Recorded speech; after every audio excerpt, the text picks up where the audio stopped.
Hi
everyone, and my name's Andreas Atkins. I'm the country manager for Ionity, the ultra-fast electric vehicle charging business, and I'm here on the Big Scuba podcast with Gemma and Ian.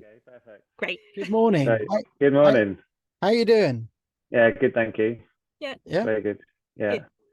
Where are you guys? You look like you're in the back in of a car somewhere. old Mustang Mach. We'll give you a quick guided tour, show you where we are, because we thought we'd make it a bit of a special one. We're sitting under one of these. Oh, great. Oh, wow. Yeah, so we're sitting obviously in an electric car as well. So Yeah, we're in a Mustang Mach-E. So you just need a socket, don't you, somewhere in the column of the plug in. Exactly. Yeah. Like the lamppost chargers, you know. That's it. Exactly. Yeah. Let's go and have a look, see if there's a plug.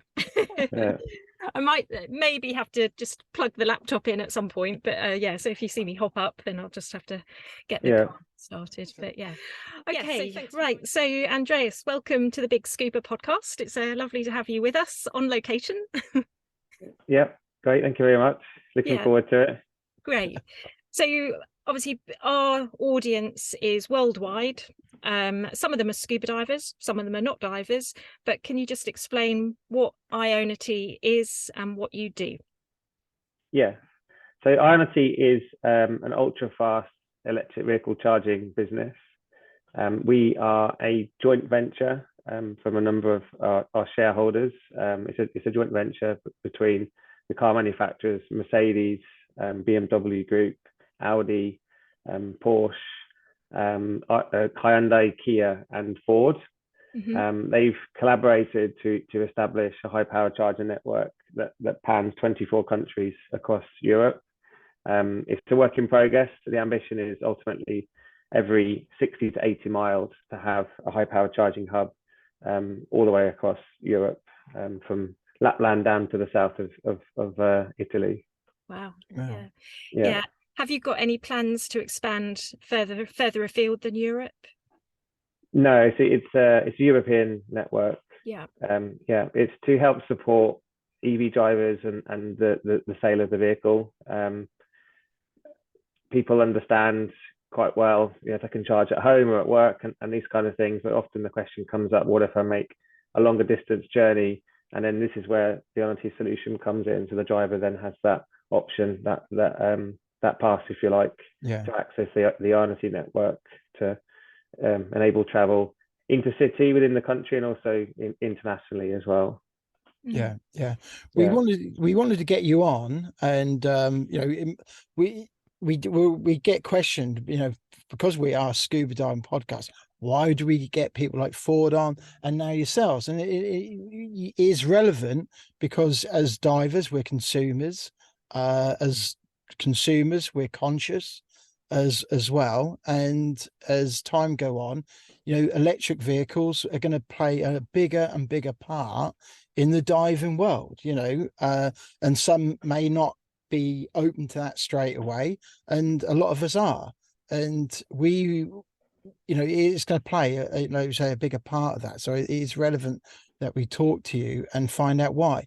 Where did the original idea of Ionity come from? Because it's quite unusual that car manufacturers get together, and such a broad range of car manufacturers get together to come up with this idea of having one sustainable fast charging company. Yes, yeah. The company was formed back in 2017, and as I mentioned, it was it's a joint venture between the car manufacturers who decided to collaborate to help the net zero transition in terms of transport. I mean, I guess this ties in with what you do and the interests are. It's about helping to build a sustainable future. If we're going to get to net zero, we have to, as part of that, tackle transport. It contributes about 1/3 of carbon emissions. The other major contributor, of course, is heating. But we have to tackle transport as part of that transition, which includes road transport, and also we're now starting to see some of the maritime sector now also actually moving to electric, which potentially could be relevant. Yeah, it's outside of our business, but this is sort of the next stage, if you like, really. And today we took the opportunity to do this recording underneath one of the wind turbines that we got in our local area in an electric car by it's been kindly lent to us by Hammonds of Halesworth.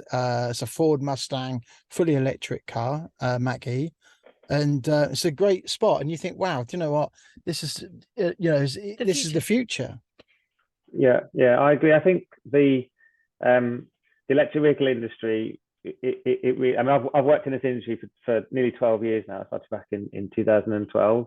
I remember in the UK at that time, I think there was about 400 plug-in electric cars. So quite a lot's evolved already over that time period. And this industry for me is really a convergence of the energy industry and the transport industry. If you're going to make the switch to renewables, solar and wind, as where you are now, you need to use that power straight away when the wind's blowing or the sun's shining, or store it somewhere, which means batteries. And we do have stationary storage around on the grid and on in private land, but also the cars themselves offer a mechanism for that too. You know, when we have millions of EVs on the road, there's millions of batteries that are constantly plugging in and out of the grid, and as well as filling up the cars for travel, hopefully using renewable energy. There's also that mechanism to take energy out of the cars when they're plugged into homes, to take a house off grid, for example, in an evening, and have it powered by the car. So the cars have the potential to help balance the grid moving forwards. Great. Excellent. That's great. Thank you. No, you did really well. And thank you for sort of great conversation. Yeah, that's been brilliant. Thank you very much. Awesome. Thanks, guys. All right. Well, enjoy the rest of your day. We'll be in touch. Bye-bye. Okay. Thank you. Bye-bye. Bye. Bye.